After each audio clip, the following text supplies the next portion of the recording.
আসসালামু আলাইকুম। নোনা ইলিশ বেগুন আলু দিয়ে খুবই দুর্দান্ত স্বাদের একটি রেসিপি আজকে শেয়ার করছি। আশা করছি এই ভিডিওটি আপনাদের সবার কাছেই ভালো লাগবে। শুরুতেই নোনা ইলিশগুলোকে টুকরো টুকরো করে কেটে নিয়েছি। এবার গরম পানি দিয়ে 10 মিনিটের মতো ভিজিয়ে রাখবো। এতে করে লবণাক্ত ভাবটাও কমবে আর খুব সুন্দর পরিষ্কার হয়ে যাবে। অপরদিকে কাঁচামরিচ, পেঁয়াজ এবং রসুনকে থেতো করে নিয়েছি। আর এইদিকে বেগুন এবং আলু ছোট ছোট কিউব করে কেটে নিয়েছি। চাইলে এখানে অন্য সবজিও অ্যাড করা যাবে। অপরদিকে একটি কড়াইতে পরিমাণ মতো তেল দিয়ে গরম করে নিয়েছি। এখন থেতো করে রাখা পেঁয়াজ রসুনের পেস্টটাকে দিয়ে দিচ্ছি। এইবারে এটাকে একটু কাঁচা গন্ধটা চলে যাওয়া পর্যন্ত ভেজে নেব। ভেজে নেওয়া হয়ে গেলে এখানে হলুদের গুঁড়ো, মরিচের গুঁড়ো এবং ধনিয়ার গুঁড়ো দিয়ে দিচ্ছি এক এক করে। এই তরকারিটাতে ঝালের পরিমাণটা একটু বেশি দিলে খেতে খুবই মজা লাগে, তাই আমি ঝালটা একটু বেশি দিয়েছি। কেউ চাইলে আরও কম দিতে পারেন। তারপর দিয়ে দিলাম লবণ। নোনা ইলিশটা যেহেতু একটু লবণাক্ত থাকে, তাই লবণটা একটু কম পরিমাণেই দিতে হবে।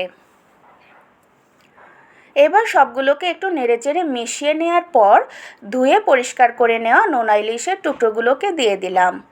এবার ভালোভাবে মিশিয়ে নিয়ে কিছুটা পরিমাণ পানি দিয়ে দেব। এখন এটাকে বেশ অনেকটা সময় নিয়ে খুব সুন্দর করে কষিয়ে নিতে হবে। তেলটা উপরে উঠে আসা পর্যন্ত কষিয়ে নিলাম। খুব সুন্দরভাবে কষানো হয়ে গিয়েছে আর চমৎকার একটি ঘ্রাণ বের হয়েছে। এখন সেই ধুয়ে রাখা সবজিগুলোকে দিয়ে দিচ্ছি।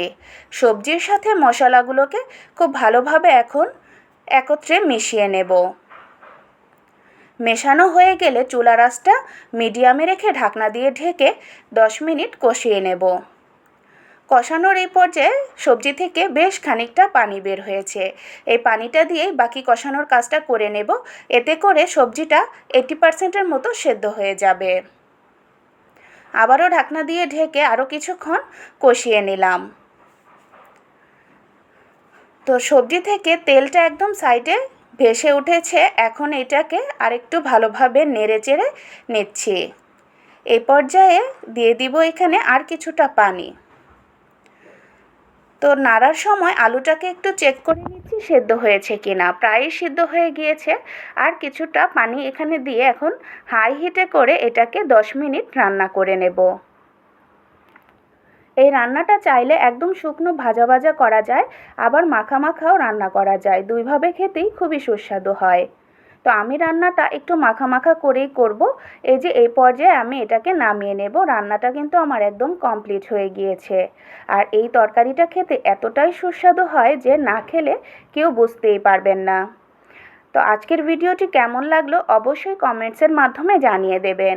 আর আমার চ্যানেলে যদি আপনি নতুন হয়ে থাকেন তাহলে প্লিজ আমার চ্যানেলটাকে সাবস্ক্রাইব করে দেবেন।